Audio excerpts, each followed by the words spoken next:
People who have been kidnapped, how'd that go down? I had been dating my boyfriend for about 8 months and I broke up with him because he ended up laying hands on me for going out to a club and wearing a crop top and shorts.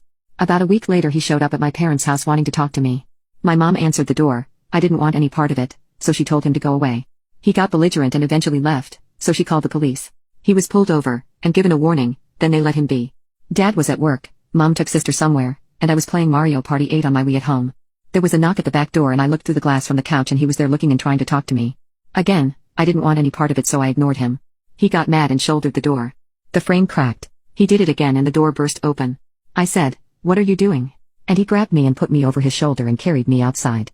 I figured he was just going to put me in the front seat and leave with me, but then he popped the trunk of his car with the remote and I realized what was going to happen. I twisted a little, which surprised him, and he dropped me, but then he put me in a headlock where I couldn't breathe and I stopped struggling. He tossed me in the trunk and shut it and drove off. At this point, I was doing everything I could to get out of the trunk, so I started kicking the back of the seats to get out. I eventually got one open enough to stick my head through to get some air. It was in August, and the temperatures outside were riding 95 degrees, so inside the trunk was about 110. I got my head out and could finally breathe. He had calmed down a bit, and I knew he just wanted to talk to me, so he didn't really freak when I was able to climb into the back seat.